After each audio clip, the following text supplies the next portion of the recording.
By now, you probably know about the interview heard round the world between Shannon Sharpe and Katt Williams on Shannon Sharpe's Club Shay channel. At the time that I'm recording this, that podcast has 24 plus million views for a nearly 3-hour podcast. It's a lot of views. And the reason why this has taken the internet by storm, I'm sure that Shannon Sharpe is just rolling in the dough, is because Katt Williams went on there to settle some kind of score. He had watched a couple of comedians or entertainers, performers, whatever you want to call them, go up on there and say some things that he just could not abide by. So he went on there guns blazing almost right from the start. Going at some of the biggest names in the business, the Steve Harveys, the Kevin Harts. Cedric the Entertainer was a favorite target of his. And he talked a lot about how these guys are either not funny or they steal jokes. I watched a video from Abba and Preach this morning. I will link that in the description, where Abba and Preach pull out receipts, mainly Abba, but pull out absolute, you cannot refute these claims, receipts of some of these guys like Steve Harvey just straight up stealing material. So I understood exactly what that was supposed to be about. But then Katt Williams is like, listen, why do you think such and such has these perks? They got these roles. They were able to get access to these women. They got this amount of money. Well, it turns out that the Weinsteiner himself, didn't just like to take advantage of women who wanted to make it famous. He also did it to a lot of the men. And I don't think that Katt Williams really wanted to go at Harvey Weinstein. I don't think that was his... I don't think that's really what he went on there to do.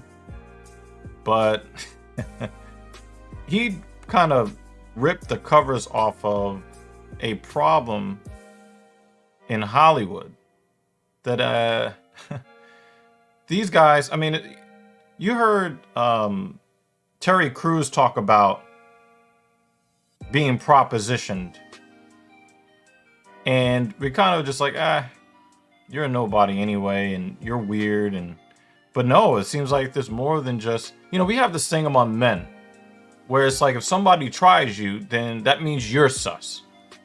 But then when you think about some of the biggest names in the business, and you realize that in Hollywood, anybody can be a target.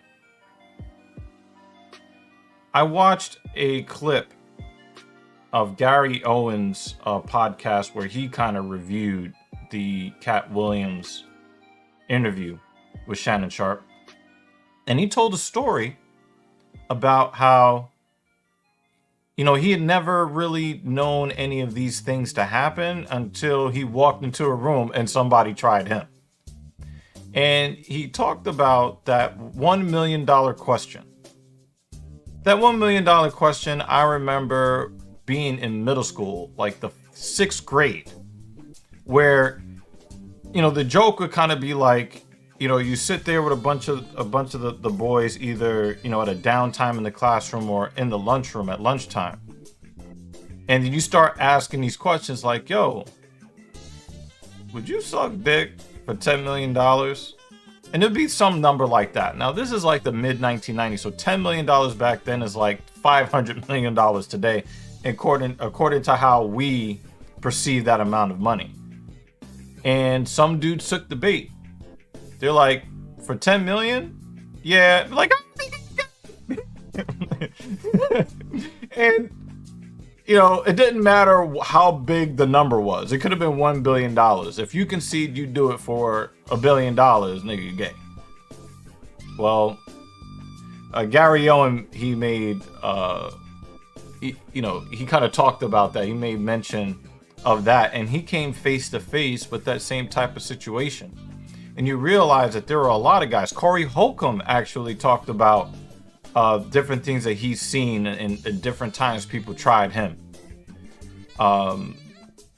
And Corey Holcomb is a guy that, motherfuckers ain't really trying you because you're a suspect. They're trying you because they really have like this weird sadistic streak in them where they really enjoy having the power that would allow them to wrest away the dignity of the person sitting in front of them. They don't even need to be gay for them to try a man. They just want to see what that guy is willing to do in order to get these millions of dollars and this fame and fortune that everybody seems to want so much. I remember one time I was in my very early 20s. I was like 20 or 21 years old.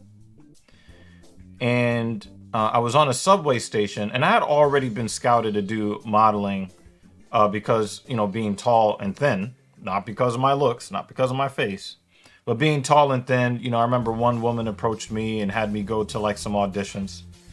But then I remember one time, not long after that, nothing came of it, obviously. But I remember not long after that, I was sitting on the subway train, and this eccentric guy says something to me as I'm actually near my stop in Midtown Manhattan.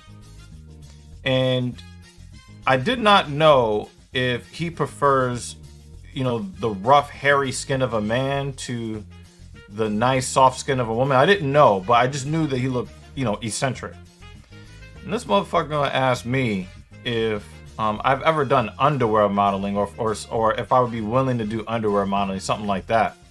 And I remember the train was like pulling into the station, and I'm like, nah, I'm good. I just walked right off the train. And at the time, I'm like this close to being homeless again. And me being inexperienced and not very knowledgeable about these types of ploys, I really did kind of question whether or not I should have, tried to pursue this so-called opportunity. Obviously, 20 years later, I'm very happy I didn't do that. And, I don't feel bad about that so-called missed opportunity. But it really doesn't matter what it is. If anybody thinks that they can test your dignity, they're going to try it. And so, I don't think that I could possibly look at some of the guys that have made it big. Now I kind of have to look at them and be like, yo, I'm not sure. Did you make it there because you were like this undeniable talent? Or did you stop denying them your cheeks in order to get these opportunities? I gotta ask these questions. I'm sorry, Jonathan Majors, man. I've been defending you and I will continue to do so, but I don't know, man. I definitely want to know the story about how you started getting these roles. The comment section down below, I definitely want to know what your opinion on all of this is. Do you think that we stumbled into something that calls into question a lot of the major male stars that we see in Hollywood? Or do you think that these stories don't really have a whole lot to them and there may be one-offs here or there? What do you think that this means for the industry going forward? Do you think that revelations like this could lead to people getting legitimate opportunities without having to do that weird stuff? Since it seems like Hollywood is on notice that, they're trying people, both men and women alike. Definitely hit me with your opinions down below. And we'll see you in the next one.